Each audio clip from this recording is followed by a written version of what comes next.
ng bayan, maasahan anumang panahon. Magandang araw po sa ating lahat. Narito na ang pinakuling update sa Bagyong Ramil at sa magiging lagay ng ating panahon sa mga susunod na oras at araw. Sa kasalukuyan ay nasa West Philippines na ang Bagyong Ramil at nasa layo na itong 85 kilometers hilagang kanluran ng Iba, Zambales.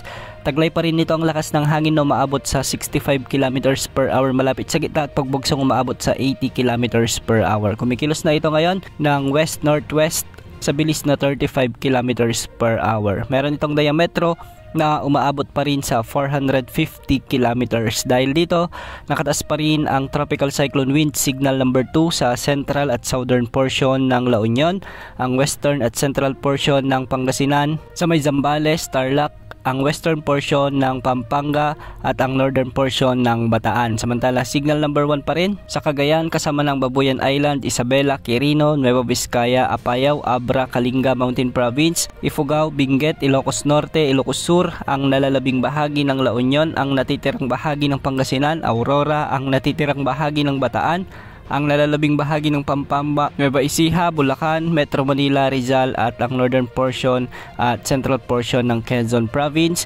Signal number 1 din sa may Laguna, Cavite, Batangas, Polillo Island, Occidental Mindoro kasama na ang Lubang Islands, Oriental Mindoro, Marinduque at ang northern at western portion ng Camarines Norte.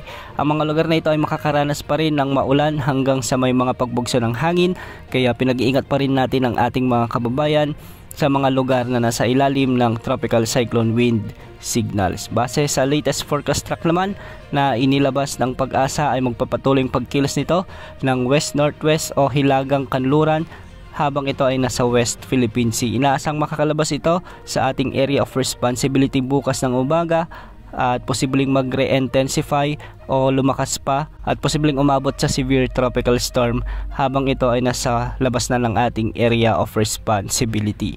Kung mapapansin natin ay walang masyadong malalakas na hangin ang dinala ng bagyong ito, ngunit mga malawakan at matitinding pag-ulan naman ang naranasan sa malaking bahagi ng Visayas at ilang bahagi ng Southern Luzon kasama na ang Mimaropa at ilang bahagi ng Calabarzon. Ngayong araw makakaranas pa rin ng mga pag-ulan at pagbugso ng hangin dulot ng Bagyong Ramil ang Metro Manila, Ilocos Region, Cordillera Administrative Region, Cagayan Valley, Central Luzon, Calabarzon, Oriental Mindoro, Occidental Mindoro at Marinduque. Kaya posible pa rin ang banta ng mga pagbaha at pagguho ng lupa. Samantala sa nalalabing bahagi ng Luzon at Western Visayas, asahan naman ang maulap na kalangitan na may mga kalat-kalat na pagulan at thunderstorms dulot pa rin ito ng Bagyong Ramil. Sa nalalabing bahagi ng Visayas at Mindanao, asahan naman ang bahagyang maulap hanggang sa maulap na kalangitan na may mga isolated rain showers and thunderstorms. Tabayan na ng mga susunod na update sa Bagyong Ramil at sa magiging lagay ng panahon sa mga susunod na